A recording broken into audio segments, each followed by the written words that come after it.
गर्भ गीता की अनोखी कथा। बहुत समय पहले की बात है। हिमालय की शांति भरी गुफाओं में एक महर्षि तपस्या कर रहे थे। वे दिन रात परमात्मा का स्मरण करते और संसार के रहस्यों पर ध्यान लगाते। उनके शिष्य अक्सर उनसे पूछा करते, गुरुदेव, जीवन की शुरुआत कहाँ से होती है? आत्मा का पहला पाठ कौन पढ़ाता है? महर्षि मुस्कुराते और कहते, बेटा, सबसे पहला पाठ तो गर्भ में ही आत्मा को मिलता है। वही ज्ञान आगे चलकर जीवन का मार्गदर्शन करता है। गर्भ में आत्मा का जागरण। एक दिन महर्षि ने अपने शिष्यों को एक अद्भुत कथा सुनाई। कथा थी एक पुण्यात्मा स्त्री सुमेधा की, जो मां बनने वाली थी। जब शिशु उसके गर्भ में पल रहा था तो उस समय भीतर की आत्मा ने अपने बीते जन्मों की स्मृति को देखा। उस आत्मा ने सोचा, कितने जन्म मैंने व्यर्थ गंवाए। कभी धन के पीछे दौड़ा, कभी अहंकार में अंधा हो गया, कभी क्रोध में सब कुछ नष्ट कर दिया। अब परमात्मा ने मुझे यह अवसर दिया है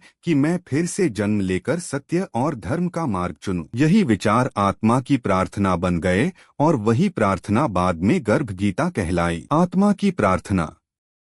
गर्भ में पल रहा शिशु अपनी माता से नहीं बल्कि सीधे भगवान से संवाद करने लगा। उसने कहा, हे प्रभु, यह शरीर तो मिट्टी है परंतु आत्मा शाश्वत है। मुझे फिर से जीवन मिला है तो मैं इसे व्यर्थ नहीं करूंगा। मैं वचन देता हूँ, मैं लोभ, क्रोध, मोह और अहंकार से दूर रहूंगा। मैं हर जीव में तेरा ही अंश देखूंगा। हे प्रभु, मुझे शक्ति देना कि इस जन्म में मैं ऐसा जीवन जी सकूं जिससे मेरा कल्याण हो और दूसरों का भी भला हो। माता पर प्रभा। अनोखी बात यह थी कि गर्भ में पल रही आत्मा की यह शुद्ध प्रार्थना मां सुमेधा के हृदय में भी गूंज उठती। वह बार बार महसूस करती कि उसके भीतर कोई दिव्य स्वर बोल रहा है। धीरे धीरे उसका मन भी शांत और निर्मल।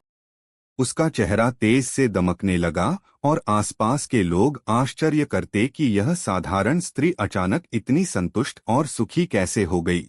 जन्म के बाद की सीख। समय बीता और शिशु का जन्म हुआ। जन्म लेते ही वह रोया नहीं बल्कि जैसे मुस्कुराया। सभी आश्चर्यचकित हो गए। महर्षि ने कहा, यह वही आत्मा है जिसने गर्भ में रहते हुए सत्य का पाठ पढ़ा। यही गर्भ गीता है, आत्मा का वह संवाद जो जन्म से पहले होता है। वह बच्चा बड़ा होकर धर्म और करुणा का प्रतीक बना। उसने लोगों को यह शिक्षा दी कि हर मनुष्य को अपने जीवन का पहला पाठ गर्भ से ही याद रखना चाहिए। जीवन केवल खाने पीने या वैभव के लिए नहीं है। जीवन का असली उद्देश्य आत्मा को शुद्ध करना और परमात्मा की ओर बढ़ना है। गर्भ गीता का संदेश। महर्षि ने अंत में अपने शिष्यों से कहा, जब कोई बच्चा गर्भ में होता है तो उसकी आत्मा परमात्मा से संवाद करती है। वही गर्भ गीता है। परंतु जन्म लेने के बाद मनुष्य संसार के मोह और भौतिक इच्छाओं में उलझकर उस ज्ञान को भूल जाता है। याद रखो, जिस दिन इंसान गर्भ में किए अपने वचनों को याद रख लेगा,